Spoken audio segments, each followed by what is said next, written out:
এই ৰব অথনে তেনেকে কোৱা কাৰণে বেয়া পালে নেকি আকৌ তোৰ এলসি লেভেলটো অকন বাঢ়ি গৈছে হে নামানি বড় এজনৰ লগত বেছি কথা নাপাতিব এজনৰ চাকৰি যাই যায় অৱস্থা কি এই কি এটা কথাকে পাগলি আছো হা কি হলনো মানে অথনি আস্তাত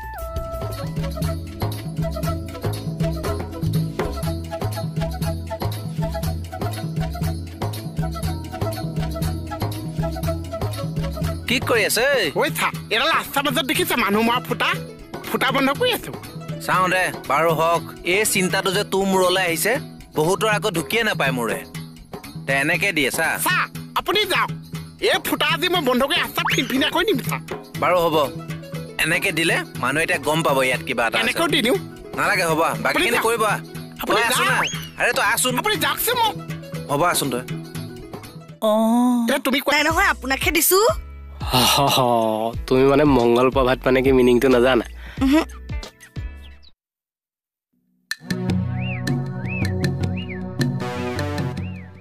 বাহ গুড স্বচ্ছতাই পৰম ধৰ্ম কি ক'লে চাফ চিকুণ কৰি যা ফলৰ আশা নকৰিবি মই ভালকে কথাটো বুজি নাপালো কি শুনিছ কৰ্ম কৰি যা ফলৰ আশা নকৰিবা সেইটোৱেই কৈছো মই যে চাফ চিকুণ কৰি যা কিন্তু চাফা হৈ যে থাকিব সেইটো আশা নকৰিবি তাৰ মানে তোক আৰু বুজোৱাতকে কি ক'লে না কথাটো ময়ে বুজি নাপালো শুনা মই এতিয়া কৈছো মানে প্ৰভাত মানে হৈছে ৰাতিপুৱা গুড আৰু মংগল মানে হৈছে টিউজডে মোৰ মূৰটো দে টিউজডে মংগল মানে কল্যাণ মংগল মানে মানে ভাল হোৱা ৱেল কিবা এটা সেইটো হয় বাৰু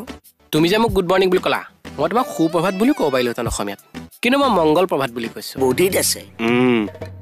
হোমগাৰ্ড হৈ চাকৰিত সোমালো হোমগাৰ্ড হৈ ৰিটায়াৰ হ'ম হোমগাৰ্ড হৈ মৰিম অৱসৰপ্ৰাপ্ত পুলিচ তাকো মৰাৰ সময়ত আপুনি ইনচাল্ট কৰিছে মই টেনশ্যনত আছো আৰু টেনশ্যন কিয় লৈ আছ তই কাম কৰি যা হা তই ফল কিয় বিচাৰিছ দে মুকুতা দায়ো এটো ডাইলগে মাৰিলে ফল কিয় বিচাৰিছে খুৰা এইখন হওকচোন কাজিয়াখন শেষ হ'লগেনে আজিলে সামৰিছো আৰু কিয় লাগি থাক ইমান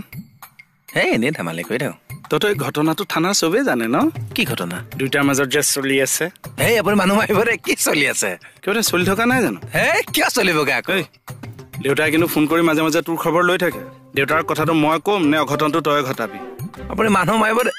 কিয় ফালৰি কাটি আছ যদি শুন মনে মিলিছে গোটেইকেইটা উমানন্দলৈ যাওঁ সেন্দুৰটো দি দিবি আৰু তাৰপিছত কইনা ঘৰত ভৰাই দিবি আৰু কৃষ্ণ